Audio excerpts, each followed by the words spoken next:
Visi gatavi. Mūsu ļoti dažādā grupā ātri nonāca pie secinājuma, ka spēks ir priedēs. Tas mums bija pirmais secinājums, pie tā arī mēs pieturējāmies. Un, lai šo spēku iekustinātu, pirmais mēs sakam, ka priedēm ir jārunā. Ar to mēs sākām, kā galveno mūsu rīku ir komunikācija panākt gan lokāla, gan pie reizes arī globāla. Lokālā komunikācija tātad mums saistās ar dažādu veidu aptaujām, lai saprastu, kas ir aktuāls. Tās varētu būt gan bērndārzā, gan anonīmas, gan dažādos pasākumos, bet tikpat spēcīgi ir nepieciešama arī globālā komunikācija, kas skaidrotu cilvēkiem ieguvumus no šādām sarunām. Nākošais, par ko mēs runājam, ka vissvarīgākais ir, lai priedes satiekas. Lai tās satiktos, mums vajag vietu, kur satikties. To tātad mēs gribam šajā pašā konkrētajā pašvaldības zemes gabalā, kas atrodas Āgensgalds priedēs, iedibināt kā vietu, kas varētu būt vasaras koncertiem, vai kāda teinīca, vai kāda vieta, kur tātad varētu satikties.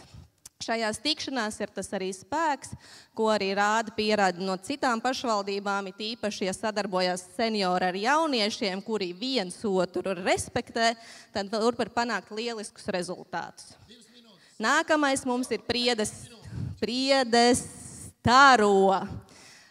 Lai cilvēki gribētu satikties, tiem vajag gaišu, patīkamu vietu un vidi, tādēļ mēs radam vietu, kur iziet ārā, lai tas būtu patīkami, lai visi redzētu, un tam ir jābūt kvalitatīvam, draudzīgam, ilgtspējīgam apgaismojumam, lai tas iedvesmotu visus citus.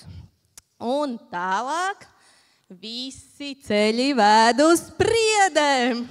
Un tam mēs radām burvīgu velo infrastruktūru, arī gājējiem paredzētu, viennozīmīgi ar pašvaldības iesaisti, kas attiecās uz perimetrālo infrastruktūru, un tātad vienu šo asi, kas savāktu cilvēkus koncentrēt šajā vietā, kur viņi biežāk redzētu viens otru un iedvesmotu, rādītu piemēru, viens otru pieskatītu.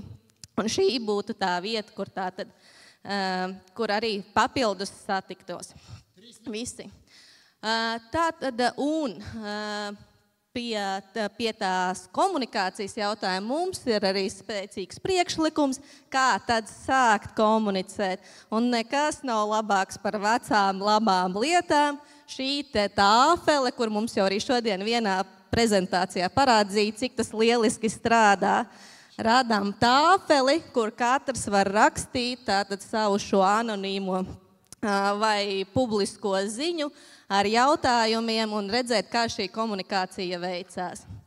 Un mūsu rezultātā darba mēs radījām pirmo pantiņu, sniedzot iespēju priežiedzīvotājiem sarakstīt visus pārējos, un tad mēs nodekumēsim savu pirmo radīto dzejoli. Tātad priedes kustas, priedes gaismo, priedes runā